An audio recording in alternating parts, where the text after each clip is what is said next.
Edge segment. Today we're focusing on Apollo Hospitals. Ekta, we spoke with the management earlier today on the scheme of arrangement. What is it that you took away from the conversation that we had and what they had to say?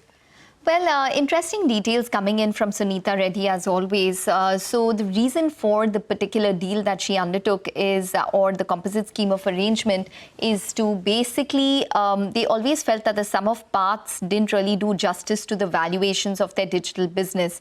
Now, remember that the new company as well as the existing hospitals business will now get a valuation based on what these existing businesses have. For example, shareholders also were quite unhappy that, if you just want to buy into a traditional hospital business which generates cash and you put that money back into hospital expansion, you can't do so simply because the digital business is with that particular company. So that gets separated so that sum of part value, parts didn't really do justice to the valuations according to them.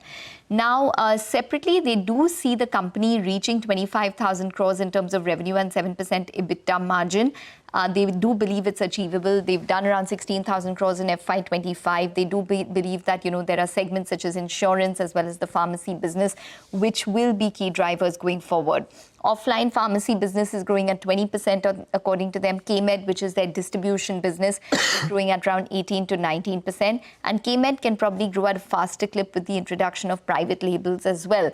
But overall, for Apollo 24/7, when does it break even? That's an important part because the street is watching out for that. They've reiterated that it will probably break even by Q4 of FY26 on the EBITDA level.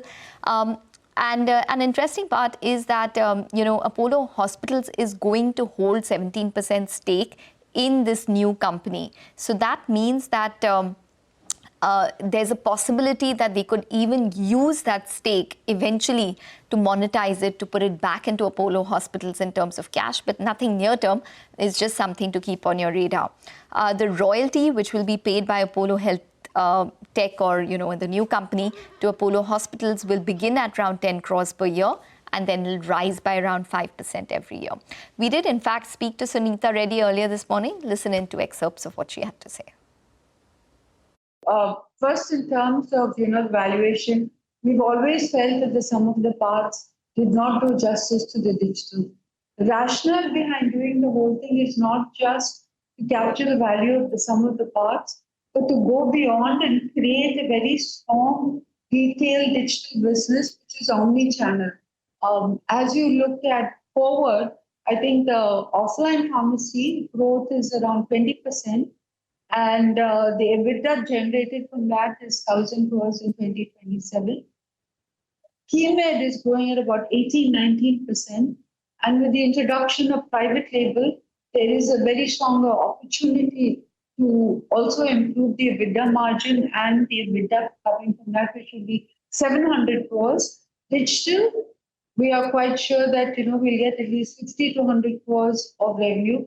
So total, the breakup of I've given you the breakup of the EBITDA because in the end, that's what counts. You will get 25,000 as you look at the 17 and the 20% growth coming from the three different, the digital, the offline, as well as Keimed. So the 20% growth results in 25,000 crores of turnover. All right. So that's the management of Apollo Hospital, Suneeta Reddy out there. But let's